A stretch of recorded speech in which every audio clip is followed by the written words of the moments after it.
여러분 추석 명절 잘 보내고 계십니까? 추석은 다 지나갔고 이제 공휴일이 하나 남아있는 그런 상황인데, 얼굴 뵈니까 밝은 분도 있고 또 피곤하신 분도 있는데 다 추석의 영향이 아닌가 싶습니다. 추석에 잘 지낸 분은 얼굴이 밝고 추석에 또 고생하신 분은 얼굴이 조금 어두운 것 같은데, 저도 명절에 기장에 가서 형님들 가족들과 함께 식사를 하고 교제를 하는 시간을 가졌습니다. 형님 두 사람하고 차를 타고 어디 이동하는 길에 이야기를 나누는데, 이번에는 아버지 이야기를 좀 했어요. 아버지가 옛날에 우리에게 그렇게 하신 이유를 이제 좀 알겠다. 형제들이 그렇게 서로 이야기하는 거예요. 아버지가 왜 그랬는지 내가 아버지가 되니까 좀 알게 됐다, 이런 말이죠. 저희 아버지는 시장에서 장사도 하고 또 나중에는 농사도 짓고 또 나중에는 닭도 키우고 여러 가지 일들을 하면서 8 형제를 키우셨습니다. 그러다 보니까 자식들에게 일을 안 시킬 수가 없는 거예요. 특별히 아들들한테는 일을 안 시킬 수가 없는 거예요. 닭을 키울 때는 닭을 한꺼번에 이제 한 500마리씩 1000마리씩 빼내가니까 꼭 새벽 2시 이럴 때 와요. 그러니까 곤히 자고 있는 아들들을 막 깨우는 거예요. 잘 안 일어나니까 소리도 지르고 막 그랬겠죠. 형님들이 하는 이야기가, 그때 왜 우리한테 그렇게 소리를 지르고 귀찮게 했는지 그때는 불만이었는데 아버지가 되니까 이제 그 마음을 좀 이해하겠다, 그런 이야기를 나눴습니다. 오늘 본문을 읽으면서 사도 바울도 그런 마음으로 지금 편지를 쓰고 기도하고 있지 않는가, 그렇게 짐작이 됩니다. 그 기도의 주제가 하나님 아버지의 마음을 좀 알게 해 주십시오. 저들은 하나님 아버지의 마음을 잘 모릅니다. 하나님이 어떤 분이신지, 하나님이 주신 복이 뭔지 저들이 잘 모르는데 하나님 좀 알게 해 주십시오. 그런 기도입니다. 사실은 설교가 그런 것 같아요. 설교가 성경을 이야기하는 거지 않습니까? 이 성경은 적어도 2000년 전에 기록된 성경이고, 구약 성경을 보면 지금으로부터 3500년 전에 기록된 글인데, 그 당시에 기록된 하나님의 말씀을 오늘 시대에 살아가는 성도들에게 의미를 전하고 이렇게 하는 게 설교입니다. 설교가 쉬운 건 아니에요. 그런데 사도 바울이 지금 하는 이야기는 더 어려운 이야기죠. 왜냐하면 사도 바울은 하늘의 이야기를 땅에 있는 백성들에게 하니까 그 갭이 더 큰 거예요. 시간적으로 2000년, 3000년 차이 나는 이들에게 하나님의 말씀을 전하는 것도 쉬운 일은 아니지만은, 사도 바울은 지금 하늘의 신령한 복에 대해서 땅에 사는 성도들에게 이야기하니까 그 이야기가 훨씬 더 어렵게 들리는 거죠. 그래서 바울은 에베소서 1장 3절에서 14절까지 그리스도 안에서 하늘에 속한 모든 신령한 복을 너희에게 주셨으니 우리가 함께 찬양하는 것이 마땅하다, 이렇게 격정적으로 외쳤습니다. 긴 문장을 외치고 나니까 사도 바울의 마음의 생각에 이걸 에베소 교회 성도들이 알아듣겠나, 그런 마음이 드는 거예요. 이게 알아듣지 못하는겠구나. 하늘의 이야기를 땅에 사는 사람들에게 했으니 알아듣겠나. 그래서 알아듣지 못했을 것 같으니까 이제는 사도 바울이 기도하는 거예요. 하나님 좀 알게 해 주십시오. 지혜와 계시의 영을 저들에게 주셔서 이걸 좀 알게 해 주십시오. 그렇게 기도하고 있는 것이죠. 오늘 본문이 15절부터 23절까지인데 바울의 기도를 담고 있습니다. 바울은 복 주신 하나님을 찬송해야 한다고 한참을 외쳤는데, 그 주신 복에 대해서 이 백성들이 잘 이해하지 못할 것 같으니까 하나님, 이들이 좀 잘 알게 해 주십시오. 기도로 접어드는 것이죠. 바울은 3절에서 14절까지 하나님께서 베풀어 주신 복에 대해서 이야기를 하고, 오늘 본문에 들어서는 그것 좀 잘 이해할 수 있도록 하나님 성령으로 도와주시도록 기도하는 것이죠. 우리도 그렇지 않습니까? 지난주에 하늘에 속한 모든 신령한 복에 대해서 살펴보았는데, 한번 설교를 듣는다고 해서 다 이해하지 못했던 것처럼 에베소 교회 성도들도 사도 바울이 이 편지를 한번 듣고 다 이해할 수 없을 것 같으니까 바울이 이제 그렇게 기도를 하는 것입니다. 그 본격적인 기도는 7절부터 19절까지 나오고요. 20절부터 23절까지는 바울이 방금 했던 그 기도 중에 한 부분을 조금 자세히 설명하는 것으로 채워져 있습니다. 사실 우리가 오늘 본문을 읽었습니다만 이 기도의 내용도 좀 복잡하고 이해하기 어렵습니다. 그래서 17절부터 19절까지 한 번 더 읽고 조금씩 설명을 하도록 하겠습니다. 17절부터 19절입니다. 시작.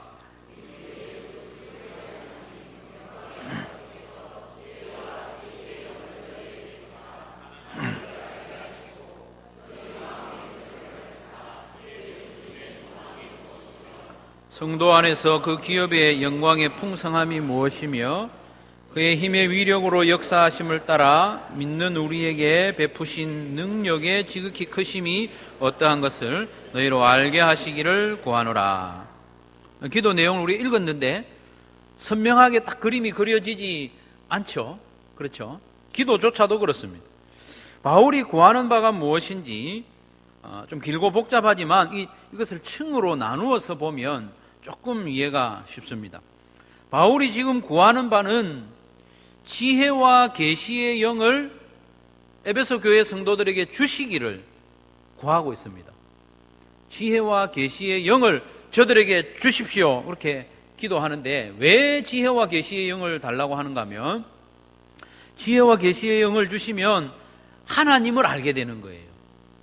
하나님의 마음을 알게 되고 또 하나님께서 주신 복에 대해서 알게 되고 하나님을 알게 될 뿐만 아니라 18절 처음에 보면 그들의 마음의 눈을 밝혀줄 수 있기 때문에 지혜와 계시의 영, 성령을 주시면 그 성령을 통해서 하나님을 알게 되고 또 저들의 마음의 눈이 밝아지는, 영적인 눈이 밝아지는 거예요.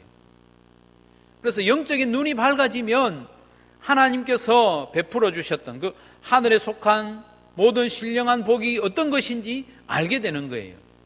그래서 성령을 주시면 하나님을 알게 되고 마음의 눈이 밝아져서 세 가지를 알게 됩니다. 세 가지를 알게 됩니다. 첫 번째로는 그의 부르심의 소망이 무엇인지 알게 됩니다.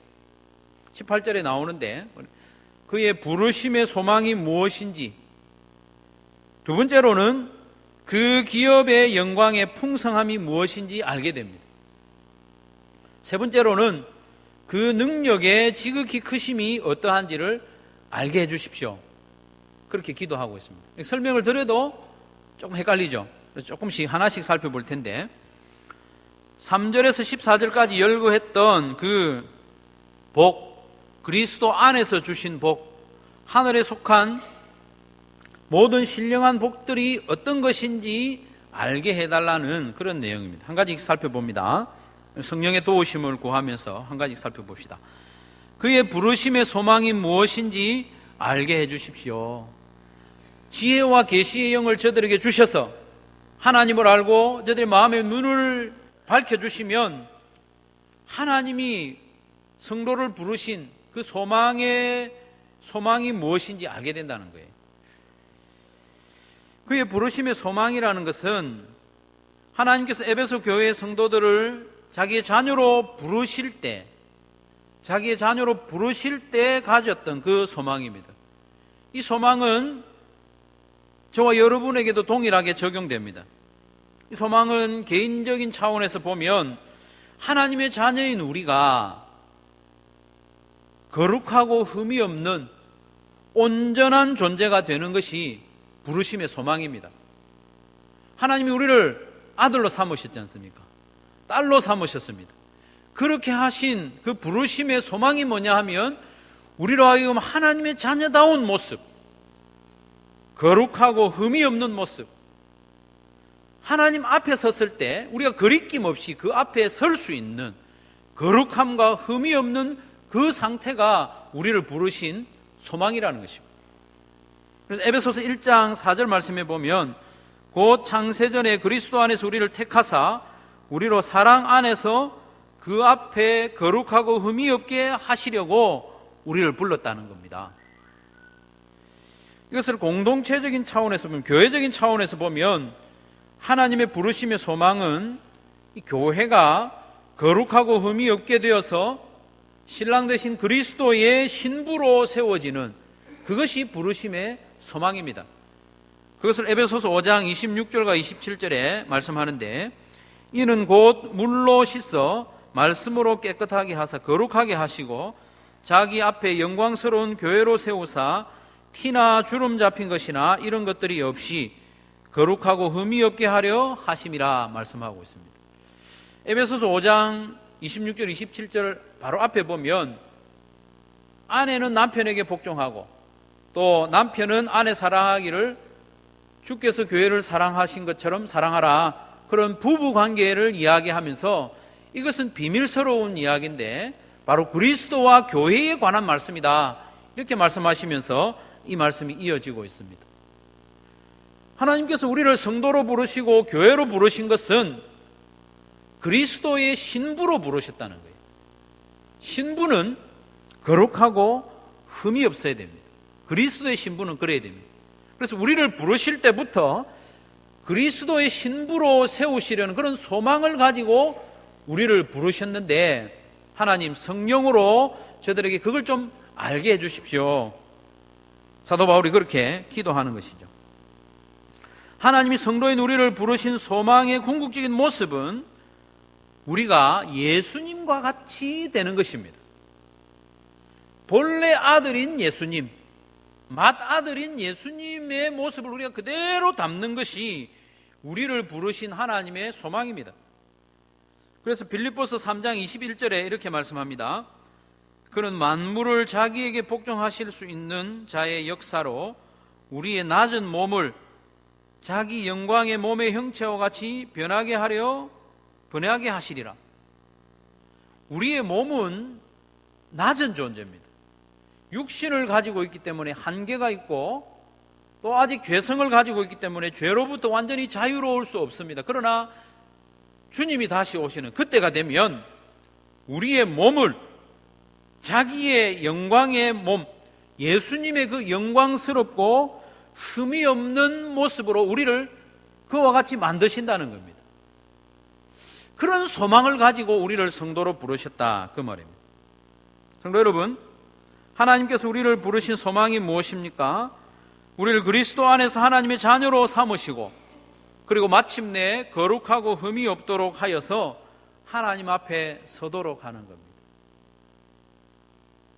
이름만 하나님의 자녀가 아니라 본래 하나님의 아들이신 예수님과 같이, 그리고 예수님과 함께 거룩하고 영광스러운 모습으로 변화시켜 주시고 성화시켜 주시는 것이 하나님의 그 부르심의 소망입니다. 그리스도 안에서 우리를 부르셔서 우리를 예수님과 같은 형상으로 변화시키는 그 소망을 하나님이 가지고 계시다는 겁니다. 성도 여러분, 하나님의 그 소망을 우리가 잘 안다면 이 땅에 살아갈 때 우리는 어떤 마음과 어떤 모습으로 살아가겠습니까? 예수님 닮은 모습으로 살아가려고 애를 쓰지 않겠습니까? 생각에서부터 말 한마디에 이르기까지 내가 장차 예수님과 같은 모습으로 변화될 것인데 그것을 소망하면서 오늘 하루를 그렇게 살지 않겠습니까? 사도 바울이 기도하는 게 그 이유입니다.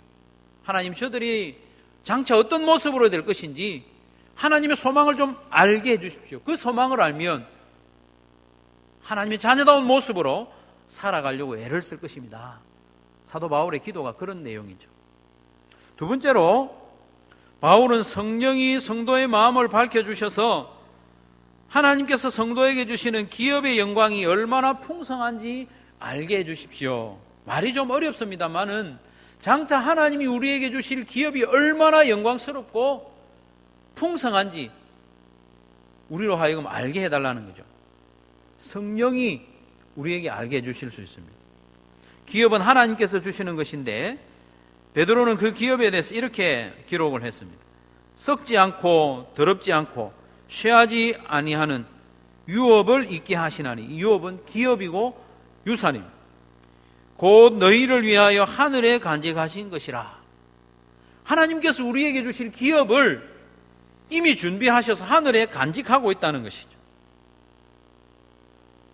그 모습이 어떤 것인지 우리는 정확하게 알 수 없지만 분명한 것은 우리가 상상할 수 없을 만큼 영광스럽고 대단할 것이라는 것이죠.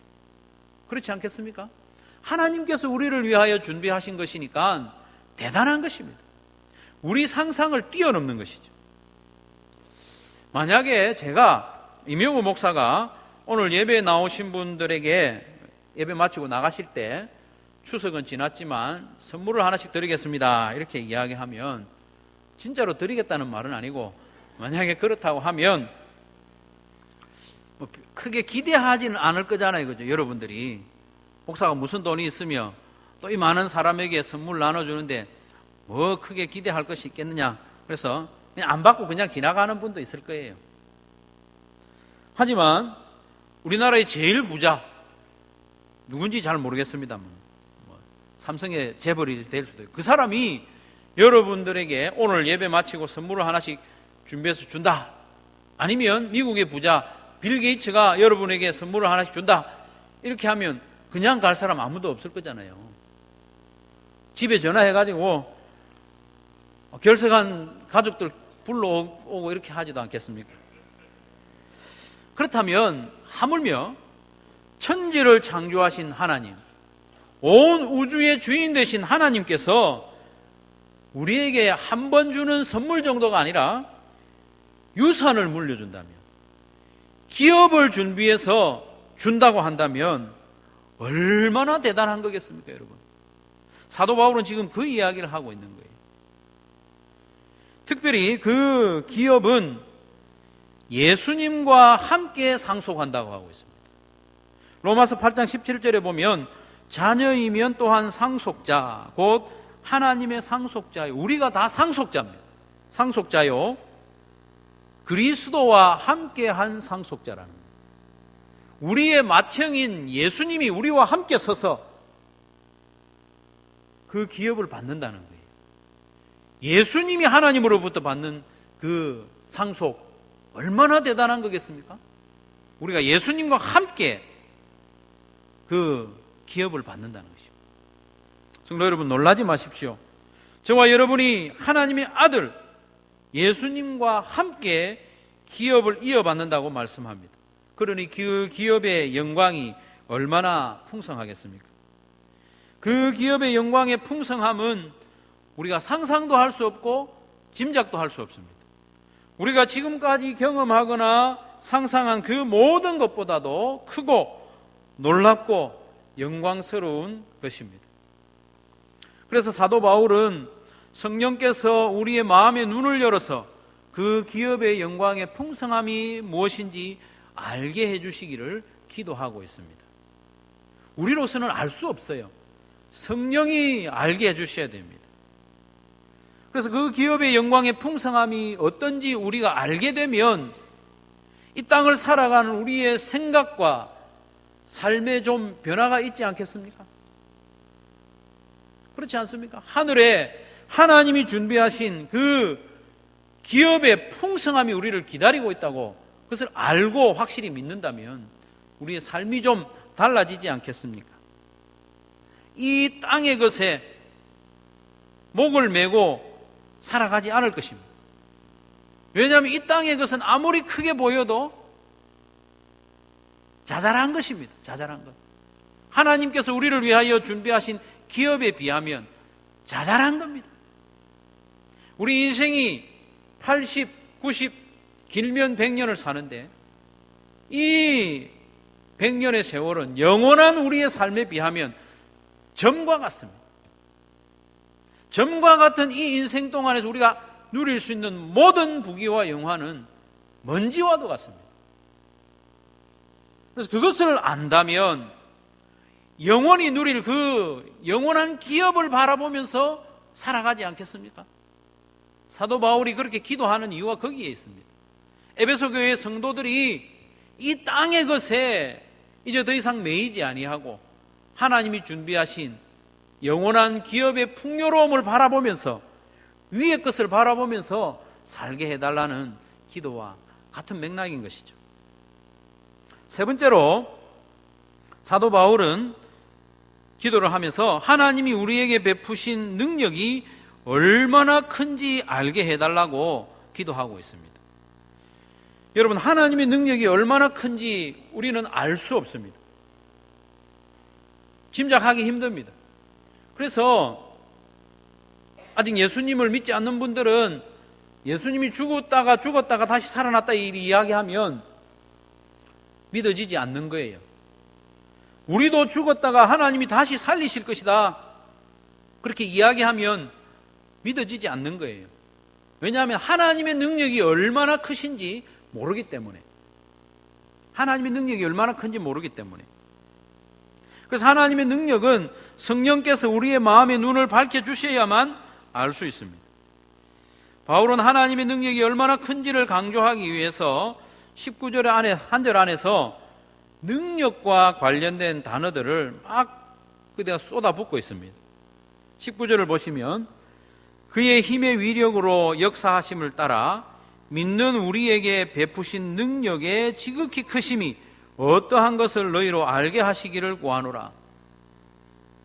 문장이 좀 복잡하지만은 하나님의 능력이 얼마나 큰지 너희들이 좀 알았으면 좋겠다. 성령이 그걸 좀 가르쳐 주셨으면 좋겠다는 거예요. 능력이 얼마나 크냐 하면 이 한 절 안에 보면 힘이라는 단어를 동원하고 있고, 위력이라는 단어를 사용하고 있고, 역사하심, 그리고 지극히 크심, 이런 단어를 다 동원해 가지고 하나님의 능력이 얼마나 큰지 설명을 하고 있는데, 그 설명이 우리가 잘 이해를 할 수 없어요. 특별히 지극히라는 이 단어는 초월했다는 뜻이거든요. 초월했다, 어떤 기준을 넘어섰다는 거예요. 예를 들면 운동 경기 가운데 투포한 경기가 있지 않습니까? 엄청나게 무거운 쇳덩어리를 멀리 던집니까? 멀리 던지는 그런 경기가 있는데, 얼마나 멀리 던졌는지를 재기 위해서 이렇게 1m, 2m 이렇게 그려놓았지 않습니까? 근데 그려놓은 그 범위를 넘어섰다는 거예요. 힘이 얼마나 큰지, 하나님의 능력이 그렇다는 거예요. 하나님의 능력은 우리가 상상할 수 있는, 최고로 상상할 수 있는 그것을 넘어섰다는 거예요. 초월했다는 거예요. 그것이 하나님의 능력이라는 거예요. 그렇게 큰 능력을 우리에게 베풀어 주셔서 우리를 구원해 주셨고, 우리를 하나님의 자녀로 삼아 주셨다, 그 말씀을 하고 있는 거예요. 우리가 구원받은 것은 얼마나 큰 능력으로 구원받았는지 좀 알았으면 좋겠다, 그 말이죠. 하나님의 지극히 크신 능력을 설명하기 위해서 바울은 예수님의 부활과 승천과 또 보좌에 앉으심, 그 이야기를 20절부터 22절까지 이어 기록을 하고 있습니다. 하나님의 크신 능력을, 그 능력이 얼마나 큰지 20절에서 22절 말씀 우리 같이 한번 읽겠습니다. 시작. 그의 능력이 그리스도 안에서 역사하사 죽은 자들 가운데서 다시 살리시고 하늘에서 자기의 오른편에 앉히사 모든 통치와 권세와 능력과 주권과 이 세상뿐 아니라 오는 세상에 일컫는 모든 이름 위에 뛰어나게 하시고 또 만물을 그 발 아래에 복종하게 하시고 그를 만물 위에 교회의 머리로 삼으셨느니라. 아멘. 하나님의 크신 능력으로 예수님을 죽은 자 가운데서 다시 살리셨다는 거예요. 하나님의 능력은 죽은 자도 살리신다는 거예요. 그리고 하나님의 능력은 예수님을 하늘로 올리시고 하나님의 오른편에 앉히시고 모든 통치와 권세와 능력과 주권과 오는 세상의 모든 이름 위에 뛰어나게 하실 수 있는, 그것이 하나님의 능력이라는 거예요. 놀라운 것은 그 크신 능력으로 우리에게 베풀어 주셨다, 그 말씀을 사도 바울이 하고 있는 거예요. 예수님을 다시 살리시고 하늘로 올리시고 모든 능력을 주시고 모든 이름 위에 뛰어나게 하신 그 하나님의 능력이 우리에게 베풀어졌다, 에베소 교회 성도들에게 베풀어졌다, 그 능력이 얼마나 큰지 너희가 알게 하시기를 원한다. 바울의 기도가 그렇습니다.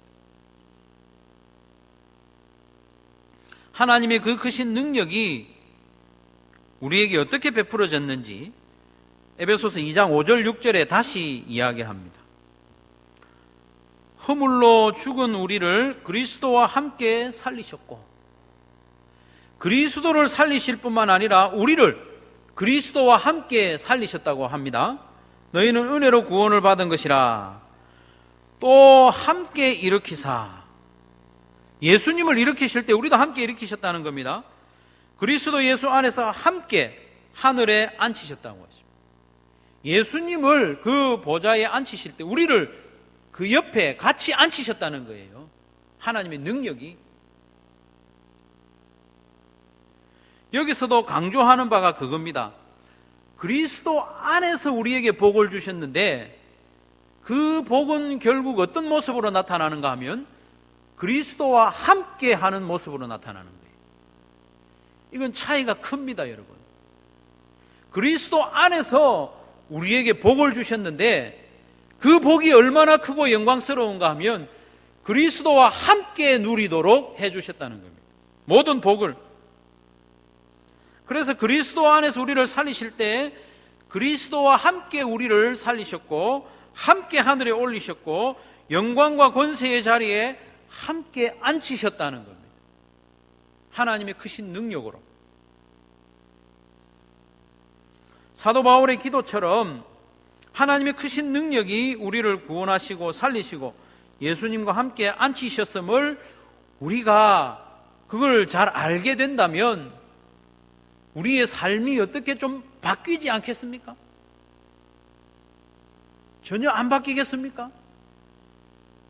예수님을 죽은 자 가운데서 다시 살리시는 그 능력, 하늘로 올리시고 하나님의 그 오른편에 앉히셔서 모든 이름을 그 앞에 굴복하게 하신 능력이 예수님께만 베풀어진 게 아니고 우리에게도 베풀어졌다는 것을 사도 바울이 좀 알게 해주기를 기도하고 있지 않습니까? 그 능력이 우리에게 베풀어졌고 우리와 함께 하신다면 우리의 삶이 좀 바뀌지 않겠습니까? 이 땅 살아가는 동안 우리가 무엇을 두려워하겠습니까? 사탄은 여전히 우리를 유혹하고 우리를 위협하고 모든 방법을 다 동원해서 공격을 하고 있습니다. 이런 상황에서 우리가 담대할 수 있는 것은 하나님의 능력이 우리와 함께 하신다는 것을 알고 믿는 것입니다. 사실 요즘 목사인 저로서도 두려운 부분이 있습니다. 어떤 부분인가 하면 인본주의가 너무나도 만연해져 가는 것입니다. 그래서 하나님의 권위를 부인하고 하나님이 지으신 창조 질서를 부인하고 사람의 결정이 더 우위에 있는 거예요. 그 결정을 존중하고 자기의 결정을 존중하고 모든 권위를 부인하는 그런 시대의 흐름이 이어지고 있습니다. 세계적인 흐름입니다. 한국 교회와 성도들이 그것을 한번 막아보기 위해서 애를 쓰고 있지만 이걸 막을 수 있을런지 그런 게 두려움인 거예요. 기도하면서 한번 막을 수 있도록 애를 쓰고 있습니다. 만약에 그 인본주의의 물결을 우리 한국 교회가 막아서지 못했을 때 우리는 복음을 자유롭게 전할 수 없습니다. 하나님께서 죄라고 하신 것도 죄인 것을 말하지 못하게 되는 그런 형편이 우리에게 닥칠 수 있습니다. 그러나 오늘 말씀을 보니까 소망이 생깁니다. 하나님의 능력이 얼마나 크신지, 그럼 법이 만들어질지언정 결국에 하나님이 승리하실 것이고 하나님이 우리를 이렇게 세우실 줄로 믿는 것이죠. 하나님의 능력을 믿으시기를 바랍니다. 그래서 하나님의 능력이 얼마나 크신지 우리가 알고 믿게 된다면 오늘 우리 앞에 있는 사탄의 공격과 인본주의의 물결 그 앞에서 우리는 믿음을 지킬 수 있고 담대함을 잃어버리지 않을 수가 있게 되는 것입니다. 사랑하는 성도 여러분, 사도 바울의 간구는 지혜와 계시의 영을 성도에게 주시기를 기도하고 있습니다. 지혜와 계시의 영, 성령을 주셔서 하나님을 알고 저희 마음의 눈을 밝혀주시면 하나님의 부르심의 소망이 무엇인지 알게 되고 그 기업의 영광의 풍성함이 어떤지 알게 되고 우리를 향하신 하나님의 능력이 얼마나 크신지 알게 된다는 것입니다. 이 세 가지 모두 중요한 것은 그리스도 안에서 출발을 합니다. 그리스도 안에서 이 모든 복이 출발을 합니다. 그런데 나중에 보면 그리스도와 함께 이 복을 누리게 되는 겁니다. 얼마나 큰 복인지 모릅니다. 그리스도 안에서 우리를 부르시고 하나님의 자녀가 되게 해주셨는데 마침내 우리를 그리스도와 함께 그리스도와 같이 영광스러운 몸으로 변화시켜 주시고 그리스도가 하나님 앞에 서 있는 것처럼 그리스도가 하나님과 하나인 것처럼 우리도 그리스도와 함께 그렇게 하나 되도록 만드실 소망을 가지고 우리를 부르셨다는 거예요. 그 소망을 알아야 됩니다. 그리고 그리스도 안에서 우리에게 기업을 주셨는데 마침내 우리는 그리스도 예수와 함께 예수님이 받는 그 기업을 우리도 나누어 받게 될 것이다. 예수님과 나란히 서서 함께 기업을 받을 것이니 그 기업이 얼마나 풍성하고 아름답고 영광스럽겠느냐 하는 것입니다. 그 기업의 영광의 풍성을 우리가 안다면 우리의 마음과 삶을 달리할 수 있습니다. 땅의 것에 안달하지 않을 수 있습니다. 땅에서만 가치 있고 땅에서만 부러워하는 그런 것에 우리의 목을 매달지 않을 수 있습니다. 하늘의 것을 바라보면 위의 것, 신령한 것, 영원한 것 거기에 우리의 마음을 두고 이 땅을 살아갈 수가 있게 되는 것입니다. 하나님께서 예수님을 죽은 자 가운데서 다시 살리시고 하늘에 올리시고 권세의 자리에 앉으신 것처럼 그 능력으로 우리를 다 대해 주실 것을 알고 믿는다면 이 땅에서 영적인 전쟁을 우리가 담대하게 해나갈 수가 있게 되는 것입니다. 그래서 사도 바울은 이 기도 이후에 2장부터 이런 것을 아는 성도답게 너희들이 살기를 원한다 그렇게 당부를 하고 있는 것입니다. 사랑하는 성도 여러분, 설교를 준비하면서 저도 사도 바울처럼 기도해야 되겠다 그런 마음을 품었습니다. 성도들을 위해서 기도할 때 성도들의 일상과 성도들의 그 구체적인 형편을 위해서 기도할 뿐만 아니라 이 사도 바울이 기도했던 것을 놓고 기도해야 되겠다. 하나님 아버지, 우리 한소망의 성도들에게 지혜와 계시의 영을 주셔서 저들이 하나님을 잘 알고 저들의 마음의 눈을 밝혀주셔서 하나님이 우리를 부르신 그 소망이 무엇인 줄을 잘 알고 하나님이 우리에게 주시는 그 기업의 영광의 풍성함이 무엇인지 알게 해주시고 하나님이 우리에게 베풀으신 능력이 얼마나 크신지 알게 해주십시오. 그렇게 기도해야 되겠습니다. 성도 여러분, 여러분의 기도도 그렇게 좀 달라지기를 바랍니다. 사도 바울의 기도를 따라할 수 있기를 바랍니다.